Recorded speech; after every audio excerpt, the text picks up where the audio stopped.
नमस्कार दोस्तों। कांग्रेस पार्टी के पास अपने बल पर अब सिर्फ दो स्टेट्स में चीफ मिनिस्टर्स बचे हैं, राजस्थान और छत्तीसगढ़ में। हालत इतनी खराब है कि लोग अब यह सवाल नहीं उठा रहे कि 2024 की जनरल इलेक्शंस में कांग्रेस पार्टी सरकार बना पाएगी या नहीं, बल्कि लोग अब इस बात पर सवाल उठा रहे हैं कि कांग्रेस पार्टी 2024 के बाद ऑपोजिशन पार्टी के रूप में रह भी पाएगी या नहीं। तो यह कोई हैरानी की बात नहीं है कि अब बहुत से लोग कहने लग रहे हैं कि कांग्रेस पार्टी अपने एंड गेम में है। आखिर क्या हो गया कांग्रेस पार्टी, क्या गलतियां करी हैं इन्होंने कि आज इनकी हालत ये हो गई है, और कांग्रेस पार्टी अपने आप को बचाने के लिए क्या कर सकती है यहां पर। आइए आज के वीडियो में समझने की कोशिश करते हैं। उत्तर प्रदेश, उत्तराखंड, पंजाब, मणिपुर और गोवा में करारी हार के बाद सोनिया गांधी ने वहां के प्रदेश अध्यक्षों को इस्तीफा देने का आदेश दे दिया है। I want a सबकी कांग्रेस, not a घर की Congress. This is what he has said. If there is one young person who is unemployed in the country, sir, it is the prince of the Congress party, the dynasty of the Congress party. खत्म, bye bye, tata, good bye, गया। Congress party को बचाने का सवाल एक बहुत ही जरूरी सवाल है, क्योंकि हमें एक अच्छी डेमोक्रेसी में ना सिर्फ मजबूत सरकार की बल्कि एक मजबूत ऑपोजिशन की भी जरूरत होती है। और अगर कांग्रेस ये मजबूत ऑपोजिशन नहीं बन सकती तो किसी और पार्टी को सामने आना पड़ेगा ये मजबूत ऑपोजिशन बनने के लिए। लेकिन किसी भी और पार्टी के लिए कांग्रेस के लेवल तक राइज करने में अभी काफी समय लगेगा। तो शॉर्ट टर्म में देखा जाए तो अगले कुछ सालों के लिए तो कम से कम कांग्रेस पार्टी ही यहां पर मेन ऑपोजिशन फेस की तरह रहेगी, एटलीस्ट 2023 की राजस्थान और छत्तीसगढ़ इलेक्शंस तक। तो मोटे मोटे तौर पर देखा जाए तो कांग्रेस पार्टी के पास सिर्फ एक साल बचा है अपनी डूबती हुई नाव को बचाने के लिए। अगर अगले साल ये राजस्थान और छत्तीसगढ़ भी हार जाती है तो पार्टी सही मायनों में पूरी तरीके से खत्म हो सकती है। यहां पर पार्टी को रिकवर करने के लिए पहले अपनी गलतियों को समझना पड़ेगा। क्या ये गलतियां हैं, आइए एक एक करके देखते हैं। पहला पॉइंट, नेपोटिज्म। राहुल गांधी के माथे पर एक तरीके से परमानेंट थप्पा लग चुका है डायनेस्ट होने का। अब ऐसा नहीं है कि बाकी पार्टियों में कोई डायनेस्टिक पॉलिटिशियंस नहीं है, बहुत डायनेस्टिक पॉलिटिशियंस है इंडियन पॉलिटिक्स में, हर पार्टी में आपको मिलेंगे। समाजवादी पार्टी के अखिलेश यादव, शिवसेना के उद्धव ठाकरे, आरजेडी के तेजस्वी यादव, बीजेडी के नवीन पटनायक, एसएडी के सुखबीर सिंह बादल। इसके अलावा बीजेपी जैसी पार्टी के अंदर भी ढेर डायनेस्टिक पॉलिटिशियंस भरे पड़े हैं। हमारे पीयूष गोयल, अनुराग ठाकुर, परवेश वर्मा, पूनम महाजन, वरुण गांधी, तेजस्वी सूर्या। इनफैक्ट कांग्रेस पार्टी के अंदर और भी बहुत से डायनेस्टिक पॉलिटिशियंस हैं, सचिन पायलट, आदर्श शास्त्री, सलमान खुर्शीद। लेकिन इन सब के बीच स्पेसिफिकली राहुल गांधी के खिलाफ ही क्यों एलिगेशंस लगाए जाते हैं डायनेस्ट होने के, और उन्हीं के ऊपर ही क्यों डायनेस्टी का सबसे बुरा असर पड़ता है? इसके पीछे दो मेन रीजंस हैं। पहला तो ये कि वो एक अनऑफिशियल हेड है कांग्रेस पार्टी के, कांग्रेस पार्टी का फेस है, और दूसरा ये कि वो इतने कॉम्पिटेंट नहीं है। अगर वो खुद से एक कॉम्पिटेंट पॉलिटिशियन होते तो लोग इस डायनेस्टिक टैग को इग्नोर भी कर सकते थे। इसी चीज को मैं आपको एक एग्जांपल से समझाता हूं। थियोरेटिकली अगर मैं आपसे पूछूं, आपको क्या लगता है राहुल गांधी की क्या पोजीशन है कांग्रेस पार्टी के अंदर? नीचे कमेंट्स में लिखकर बताओ, वीडियो को पॉज करके, और फिर वीडियो को आगे देखना। अगर आप कांग्रेस पार्टी की वेबसाइट पर जाएंगे तो कांग्रेस पार्टी की प्रेसिडेंट एक्चुअली में है सोनिया गांधी। उसके नीचे कांग्रेस पार्टी के 9 जनरल सेक्रेटरीज हैं, प्रियंका गांधी उनमें से एक हैं, लेकिन राहुल गांधी इस लिस्ट में फीचर नहीं होते। उसके अलावा हर स्टेट के एक स्टेट इंचार्ज बना रखे हैं कांग्रेस पार्टी ने, लेकिन कोई स्टेट इंचार्ज भी नहीं है राहुल गांधी। ऑफिशियली देखा जाए तो एक कांग्रेस वर्किंग कमेटी है जिसके 20 मेंबर्स हैं। राहुल गांधी एक्चुअली में उन 20 में से एक मेंबर है। यही सेम ऑफिशियल पोजीशन अगर किसी और कांग्रेस मेंबर को मिली होती तो शायद आप उस कांग्रेस मेंबर का नाम तक नहीं जानते होते। लेकिन फिर भी राहुल गांधी की अपनी इमेज कांग्रेस पार्टी में नंबर 1 पर दिखती है। साल 2019 तक एक्चुअली में राहुल गांधी कांग्रेस के प्रेसिडेंट थे, लेकिन फिर उन्होंने रिजाइन कर दिया था। लेकिन फिर भी आज के दिन 2022 में भी जब आप कांग्रेस पार्टी के बारे में देखते हो, कहीं पर सोचते हो, तो क्यों राहुल गांधी का चेहरा सबसे आगे दिखाई पड़ता है? कैंपेन्स में, रैलीज में, प्रेस कॉन्फ्रेंसिस में, हर जगह ही यही हाल है। वैसे कांग्रेस पार्टी की इंटरनल ऑर्गेनाइजेशन इतनी खराब है कि अगर हम सोनिया गांधी का एग्जाम्पल लें, वैसे तो वो कांग्रेस की प्रेसिडेंट है, लेकिन ना किसी पॉलिटिकल रैली, ना किसी इंटरव्यू, ना कोई सोशल मीडिया पर कभी भी कहीं दिखाई पड़ती हैं सोनिया गांधी। मैं ये नहीं कह रहा कि वो एक अनसक्सेसफुल पॉलिटिशियन है। 2004 और 2009 में जो कांग्रेस पार्टी की जीत हुई थी, सोनिया गांधी का एक बड़ा कंट्रीब्यूशन रहा था उसके पीछे। लेकिन आज के दिन अगर कांग्रेस की प्रेसिडेंट सोनिया गांधी हैं तो क्यों नहीं कहीं पर दिखाई देती? और इसी से ही रिलेटेड हम बात करते हैं प्रियंका गांधी की। बहुत से कांग्रेस सपोर्टर्स की एक बिलीफ रही थी कि प्रियंका गांधी तो एक ट्रंप कार्ड की तरह है, एक बार प्रियंका दीदी मैदान में आ गई तो फिर देखना क्या होगा। लेकिन अभी आई वो मैदान में, हमने देखा क्या हुआ। कांग्रेस को सिर्फ 2 सीटें मिली उत्तर प्रदेश में। ये बहुत ही एक बेवकूफी वाली थिंकिंग है कि प्रियंका गांधी यहां पर आकर एक रेवोल्यूशन ले आएंगी कांग्रेस पार्टी के अंदर। क्यों रेवोल्यूशन लेकर आएंगी वो, क्या उनमें खासियत है? जब ये सवाल पूछा जाता है तो कांग्रेस के सपोर्टर्स जवाब देते हैं कि वो इंदिरा गांधी से उनकी शक्ल काफी मिलती जुलती है।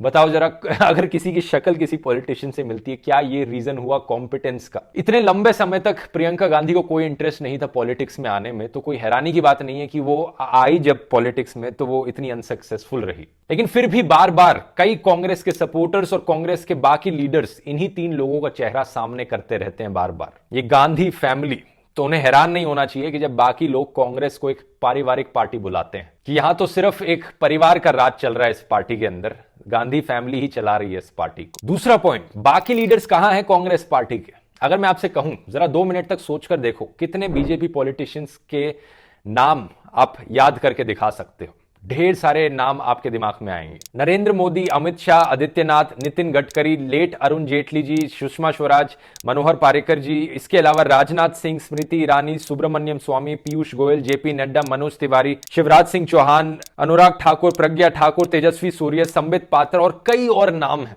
ये भूल जाइए कि कौन यहां पर अच्छा है, कौन यहां पर बुरा है। पॉइंट यहां पर मेरा यह है कि आप इनके चेहरे जानते हैं, आप जानते हैं कि ये लोग एग्जिस्ट करते हैं और पॉपुलर हैं ये लोग। अब यही चीज कांग्रेस पार्टी के साथ करके देखिए, कितने कांग्रेस पॉलिटिशियंस के नाम आप याद कर सकते हैं। क्या आप जानते हैं गांधी परिवार के अलावा कांग्रेस पार्टी के जो लोकसभा के लीडर हैं वो हैं अधीर रंजन चौधरी, जो राज्यसभा के लीडर हैं मल्लिकार्जुन खागड़े, जो ट्रेजरर हैं कांग्रेस पार्टी के पवन कुमार बंसल, जनरल सेक्रेटरीज अजय माकन, अविनाश पांडे, जितेंद्र सिंह, केसी वेणुगोपाल, रणदीप सिंह सुरजेवाला, तारिक अनवर, कुछ सीडब्ल्यूसी मेंबर्स, मनमोहन सिंह, राहुल गांधी के अलावा एके एंथनी, रघुवीर सिंह मीना। आप डिफरेंस समझ रहे हैं? यहां पर कितने ऐसे कांग्रेस के पॉलिटिशियंस हैं जो यहां पर पॉपुलर हैं गांधी परिवार के अलावा। कुछ नाम यहां पर जरूर हैं जो आपके दिमाग में आते होंगे, लेकिन किस रीजन से उनके नाम आपके दिमाग में आ रहे हैं, यह भी सोचने वाली बात है। कमलनाथ और पी चिदम्बरम न्यूज में रहे थे स्कैम्स के लिए। दिग्विजय सिंह न्यूज में रहे थे अपने एक लव अफेयर की वजह से। मणिशंकर अय्यर न्यूज में आए थे क्योंकि उन्होंने कहा था नरेंद्र मोदी को नीच। कैप्टन अमरिंदर सिंह और सिंधिया, 2 ऐसे पॉलिटिशियंस जो इसलिए न्यूज में थे क्योंकि उन्होंने कांग्रेस पार्टी छोड़ दी। नवजोत सिंह सिद्धू इसलिए न्यूज में थे क्योंकि इंटरनल प्रॉब्लम चल रही थी कांग्रेस पार्टी के अंदर। कपिल सिब्बल और सलमान खुर्शीद, जब कांग्रेस पार्टी पावर में होती है तब तो ये मिनिस्टर बन जाते हैं, लेकिन जब कांग्रेस पार्टी पावर के बाहर होती है तब ये अपनी धुआंधार लॉ प्रैक्टिस के लिए जाने जाते हैं। शशि थरूर, ये one of the few exceptions हो सकते हैं इस केस के लिए। ये एक्चुअली में काफी जाने जाते हैं, लेकिन ये भी जाने जाते हैं अपनी इंग्लिश वोकैबुलरी के लिए। क्या ये पीएम कैंडिडेट बन सकते हैं? क्या इन्होंने कोई फेमस पॉलिटिकल स्पीच दी थी अपनी, या पॉलिटिकल रैली करी थी कांग्रेस के फेवर में? ज्यादातर पॉलिटिकल पार्टीज आंदोलन पर चलती हैं, ग्राउंड वर्क पर चलती हैं, जमीन पर काम करने से चलती हैं। लेकिन ज्यादातर जो मैंने अभी तक नाम लिए आपको, ये सारे ऐसे लोग हैं जो ज्यादा जमीन पर दिखाई नहीं देते और इसीलिए ज्यादा मीडिया में भी नहीं दिखाई देते कांग्रेस पार्टी के चेहरों के तौर पर। ये जो सारे बड़े नाम मैंने लिए अभी, क्या इनमें से किसी ने कोई बड़ा काम किया कांग्रेस पार्टी के फेवर में,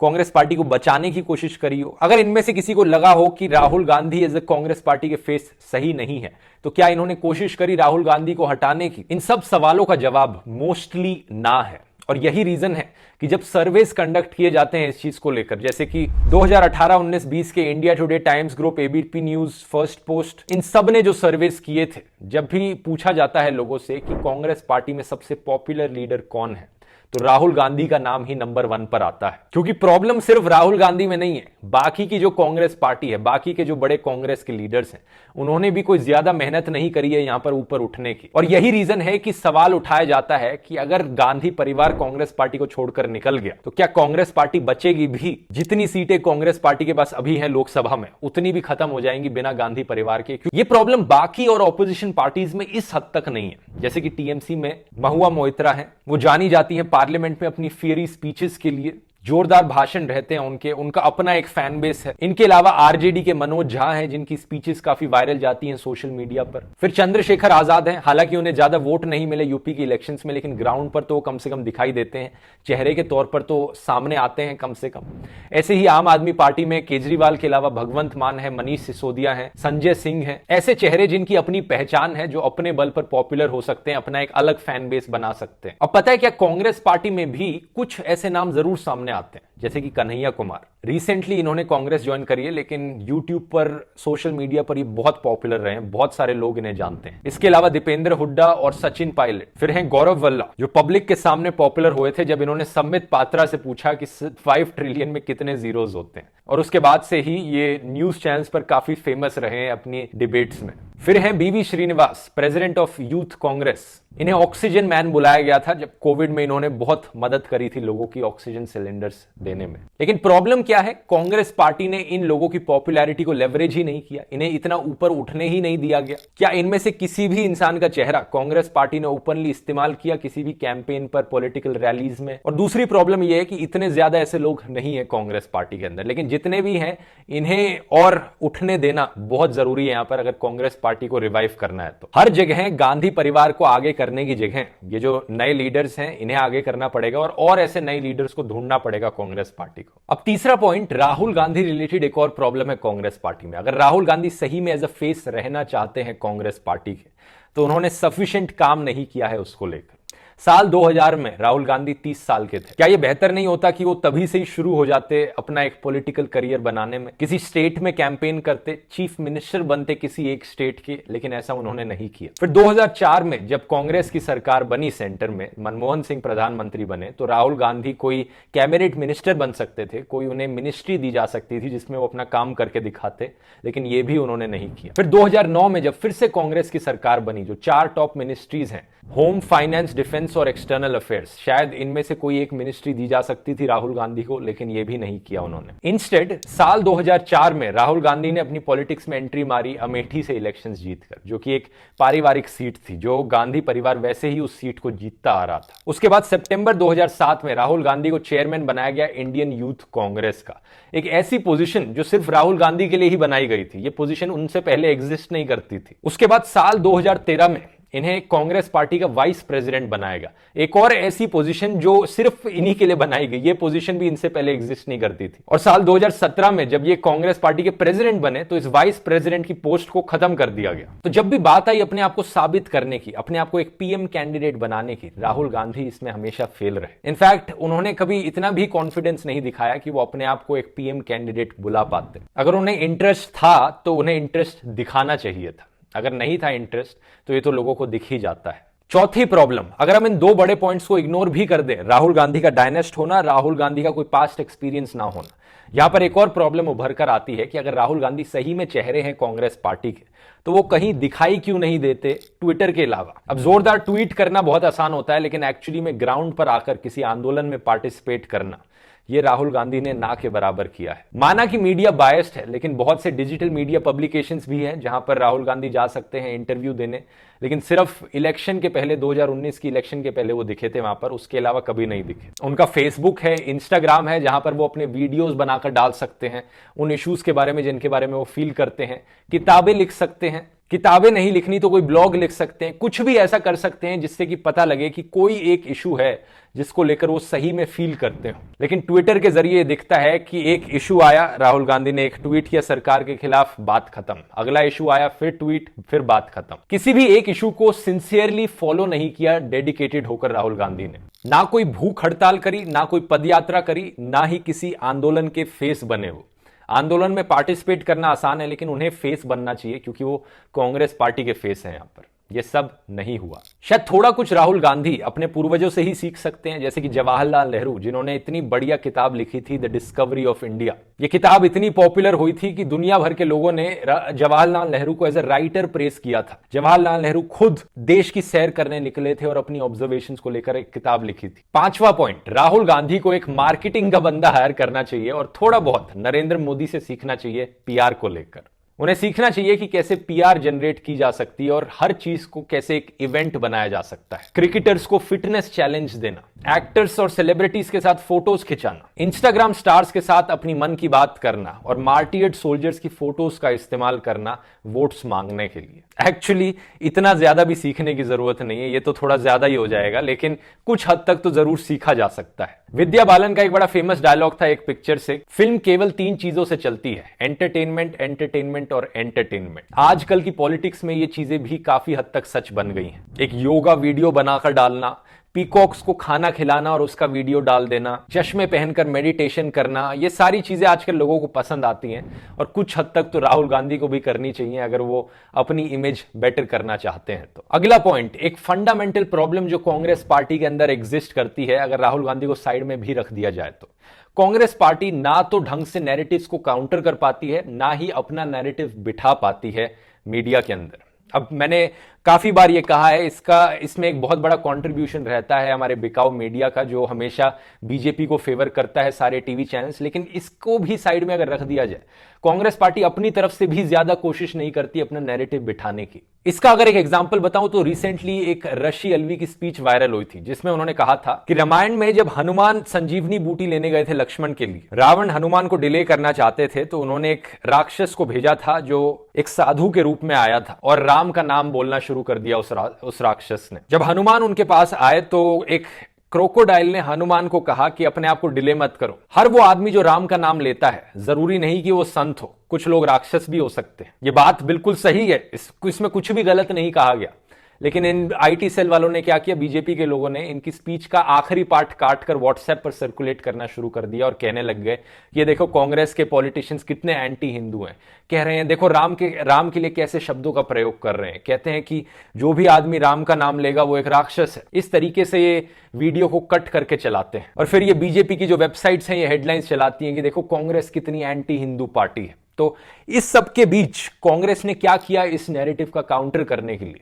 कुछ भी नहीं किया, अपनी तरफ से कोई यहां पर जवाब नहीं दिया, जबकि ऐसे झूठ को बड़ी ही आसानी से बस्ट किया जा सकता है, लोगों तक सच पहुंचाया जा सकता है। बहुत ही कम उनकी तरफ से एफर्ट दिखता है कि वो चेक करें कि कौन से व्हाट्सएप पर फॉरवर्ड्स वायरल होने लग रहे हैं और कैसे उन्हें काउंटर किया जा सके। अच्छा, अब इसके अलावा दूसरा भाग मेरे इस पॉइंट का था कि कांग्रेस अपनी तरफ से कोई अपना नैरेटिव नहीं देती। इस चीज से मेरा मतलब यह है कि कांग्रेस हमेशा कोई ठोस प्लान नहीं देती लोगों के सामने लाकर। माना कि बीजेपी के टाइम में बहुत ज्यादा अनएम्प्लॉयमेंट है, लेकिन कांग्रेस ने अपना क्या प्लान सजेस्ट किया है इस अनएम्प्लॉयमेंट को काउंटर करने के लिए? माना कि बीजेपी क्रॉनिक कैपिटलिस्ट को सपोर्ट करती है, तो क्या जवाब में कांग्रेस पार्टी कोई सोशलिस्ट पार्टी है? इंदिरा गांधी और जवाहरलाल नेहरू के टाइम में जो कांग्रेस पार्टी थी उसे सोशलिस्ट कहा जा सकता था, लेकिन आज के दिन कांग्रेस पार्टी खुद भी कॉर्पोरेट डोनेशंस एक्सेप्ट करती है। एनपीएस इनके टाइम में भी देखने को मिले थे। तो प्लान क्या है कांग्रेस की तरफ से यहां पर देश की इकोनॉमी को बेहतर करने का? उन्हें कन्विंसिंग प्लान सामने रखना पड़ेगा जिससे कि लोग कन्विंस हो सके, और यह कांग्रेस पार्टी ने ज्यादा किया नहीं है। उन्होंने बस बीजेपी की पॉलिसीज को यहां पर क्रिटिसाइज किया है। और इसी से ही रिलेटेड मेरा आखिरी पॉइंट यहां पर,